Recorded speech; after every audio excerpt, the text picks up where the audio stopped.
تو پھر وہ آپ سے کوئی خلاف مزاج چیز دیکھ لے تو یہ کہتی ہے کہ میں نے ساری زندگی تم سے کوئی خیر نہیں پائی، یعنی کہ تمہارے ساتھ میری زندگی خراب ہو گئی۔ یہ صحیح البخاری الکتب حدیث نمبر 1052 ہے جو یہ کہتی ہے۔ اگلی حدیث پڑھ لیتے ہیں۔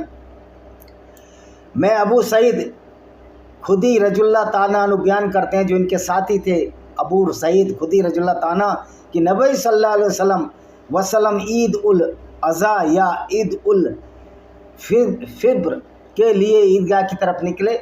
فطر ہے میٹھی عید بولتے ہیں جس کو آج عید الاضحیٰ بکری عید بولتے ہیں۔ عیدگاہ کی طرف نکلے تو عورتوں کے پاس سے گزرے تو فرمانے لگے، اے عورتوں کی جماعت، صدقہ و خیرات کیا کرو، بے شک مجھے دکھایا گیا ہے کہ تمہارے جہنم میں اکثریت ہے۔ محمد کو پہلے دکھا دیا کہ جہنم میں تمہاری اکثریت ہے۔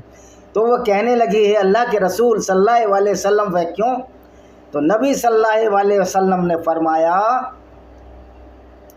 تم لعنت بہت کرتی ہو اور خاوند کی نافرمانی کرتی ہو، یعنی کہ اپنے پتی کی نافرمانی کرتی ہو۔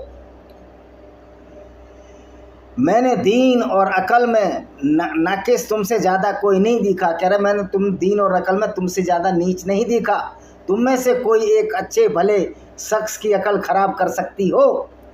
وہ عورتیں کہنے لگیں، ہے اللہ کے رسول صلی اللہ علیہ وسلم، ہمارے دین اور عقل میں نقص کیا ہے؟ نبی صلی اللہ علیہ وسلم نے فرمایا، کیونکہ عورت کی گواہی مرد کی گواہی سے عادی نہیں۔ کیا عادی نہیں؟ یعنی کہ مرد کی گواہی پوری ہے، عورت کی گواہی اس سے عادی ہے۔ تو کہنے لگی کیوں نہیں؟ تو نبی صلی اللہ علیہ وسلم نے فرمایا، تو اس کی عقل کی کمی ہے۔ کہہ رہی ہے عقل کی کمی کی وجہ سے۔ اور کیا جب کسی کو ہے جائے، یعنی جب منسک رقت سراب آئے تو وہ نماز اور روزہ نہیں چھوڑتی؟ کہہ رہے وہ نماز اور روزہ بھی نہیں چھوڑتی۔ تو کہنے لگی جی ہاں۔ تو نبی صلی اللہ علیہ وسلم نے فرمایا، یہ ان کے دین کا نقصان ہے۔ کہہ رہے یہ دین کا نقصان ہے۔ جو عورتوں کو حیض ہوتا ہے، مینٹل ماسک چکر جو ہوتا ہے، منسٹرل سائیکل ہوتی ہے، تو بھائی اور آدمیوں کو بھی تو نائٹ فال ہوتا ہے، ان کا بھی تو ویریہ پتن ہوتا ہے، تو وہ نیچ کیوں نہیں ہے؟ پھر اللہ نے عورتوں کو ایسا ہی کیوں بنایا؟ تو یہ اگر عورتوں میں مانسک شراب نہ ہو، اوبم نہ بنے، تو محمد بھی پیدا نہیں ہوتے اپنی ماں سے، کیونکہ محمد کو پتہ ہی نہیں تھا، محمد تو گپ میں پھانکتا تھا بس۔ یہ صحیح البخاری کتاب الحیض 6 حدیث 304 میں لکھا ہے۔ اور اگلی اب پڑھتے ہیں۔